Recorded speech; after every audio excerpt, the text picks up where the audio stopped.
Hey everybody, welcome to the Pallet Shed. So, your guitar's talking too much. Have you ever been around or worked with somebody that seems to not understand social cues as far as they talk and they don't shut up, and they keep talking, you move away from them, you act like you're not interested, but they keep talking. Is that you on guitar? Well, let's come into the Pallet Shed and we'll talk about it. All right, let's turn you around here. Let's head in here because it is hot. It's about 105 heat index here in Tennessee. Shooey. All right, it's a mess in here, but we're gonna get going. All right. Okay, I'm situated. So welcome to the Pallet Shed. First things first, look at this shirt. This awesome, beautiful shirt. I got it from my mom. Wendy's mom, really my mother-in-law, but she's my mom. She gets the greatest shirts every holiday. She finds just amazing shirts. So this was my present from Loretta. Thank you. I love you. Can't wait to see you this weekend. And so if you're new to the Pallet Shed, we just started this channel, my wife and I, Wendy, and we're kind of sort of figuring out our direction, but right now I've done a lot of jams if you want to check them out to get my playing style, which is sort of loose, you could say. I'm not super precise. Like some people would say it's sloppy. I'd say it's sloppy, but I like that style. That's the way I like it. It's just more rock and roll to me, and I play kind of rock, metal, stoner. I don't know what it is. It's just whatever comes out of me. And if you like that and you got your cowboy chords down and you're starting to get into jamming and the pentatonics, I'd love you to come by and I'll show you what I know. I'll show you if the direction you're wanting to go in is where I went or I'm trying to go to. Well, I'm on that same journey of improvising, making stuff up on the spot, just being able to sit down and jam, turn on the radio, your favorite song, and jam along. I'm not big on memorizing solos. It's just not my thing. I like just being able to make stuff up on the spot, come out here and just whatever's inside me comes out. So if you're interested in that, I'm going to start a series on the cage system and in layman's terms, because I'm not self-taught, so I'll try and use as plain language as possible because that's all I know. I'd love for you guys to come and join me on this journey. But right now we're going to talk about silence. Are you talking too much? So when I was talking a minute ago, have you ever been around somebody like that just doesn't have the social cues where they just talk? Even if they're a nice person, you just don't want to hear it. You numb out. You don't hear what they're saying. You don't want to be around it. It's annoying. Well, music's the same way. Your guitar is talking, and you're making it talk. You're expressing yourself through the guitar. So,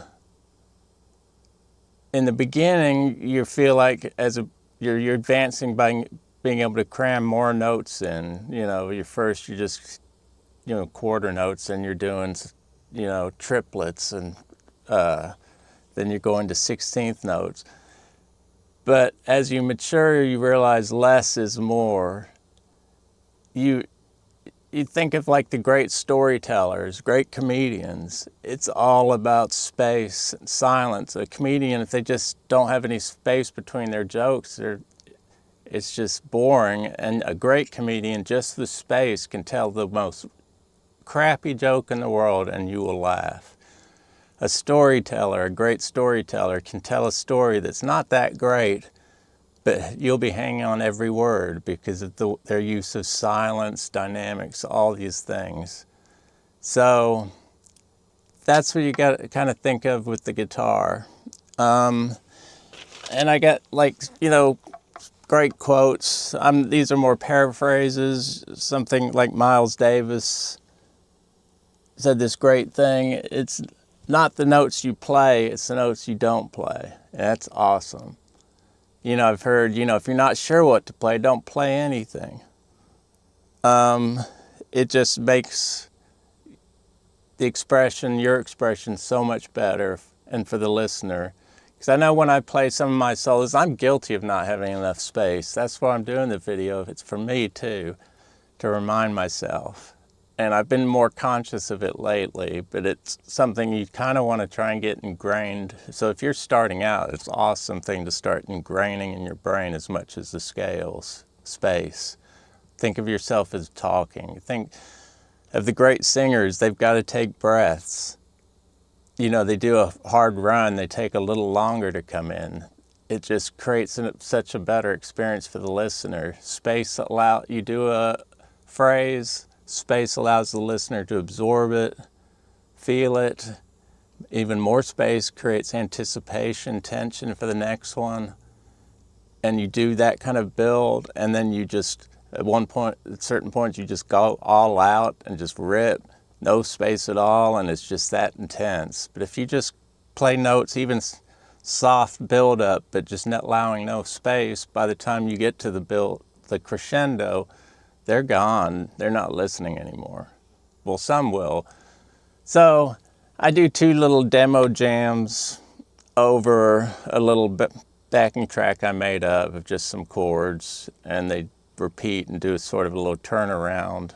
What do I play? A to D, A to D, A to D, then C, G, A, or C, G, D. A little turnaround, C, G, A, yeah. And I'd play it once, the second time around I add a little overdrive on the rhythm. So when I do these little solos here, the first little part is supposed to be, you know, the quieter part, then the crescendo would be the second little part. So, okay, so this will be the first video. This one, you know, I'm going to play mellow licks, but I'm not going to leave any space between the phrases. And then the change to the more overdriven part, I'll go into it, then I'll play more overdriven stuff. But just notice I'm going to have no space. The licks I like, it's not a bad solo and the build's good, but there's no breathing space in any of it. So go ahead and listen to it. It's just 30 seconds.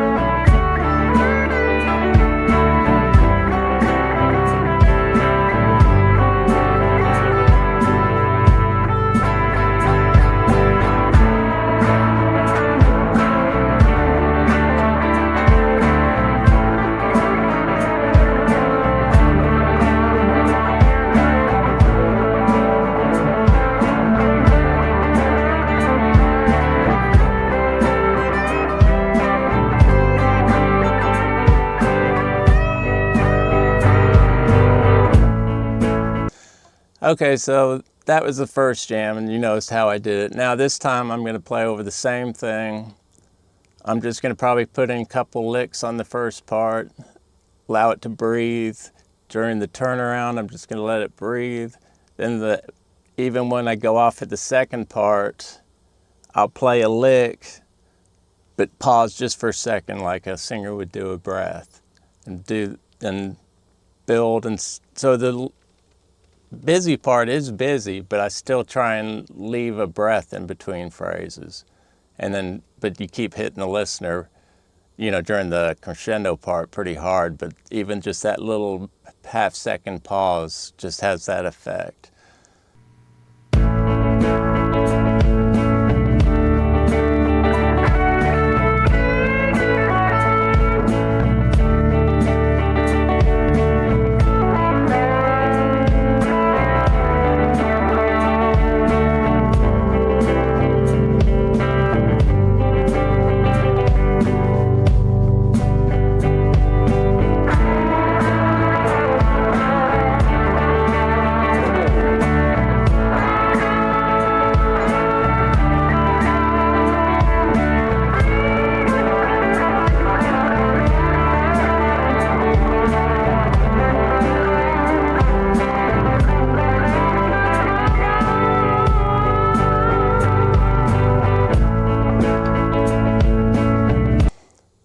Okay, so that was the 2 jams.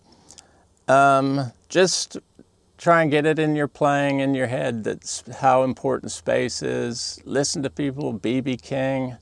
I watched this video, I remember in the 80s, it was Les Paul's birthday video, and I remember it had like all the greats of the time came on stage, Eddie Van Halen, BB King, David Gilmour. I can't remember who else at the time, because I saw it back when it was on VHS.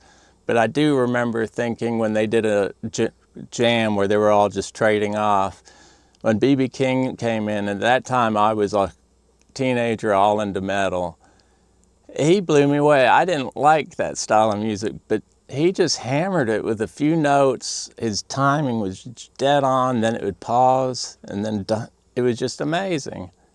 And it really stuck with me, and I don't really remember anybody else's solo from that thing. So just make every note count. If you listen, when you listen back to your solos, think about space. Did I leave space? I know when I'd listen back to my stuff, I'm going, that was a cool lick. I pulled that one off. I pulled one.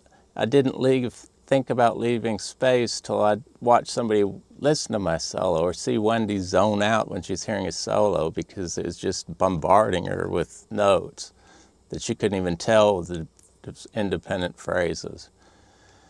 Okay, so you guys, thank you so much for coming and visiting. Like and subscribe.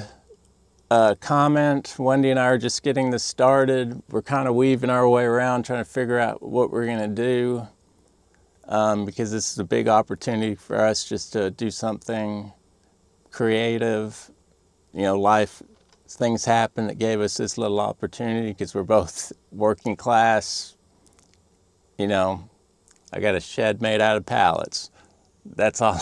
That's probably enough to tell you. But music is just awesome. Guitar is awesome. If you're starting out, it's the greatest, funnest thing ever. It doesn't have to be intimidating.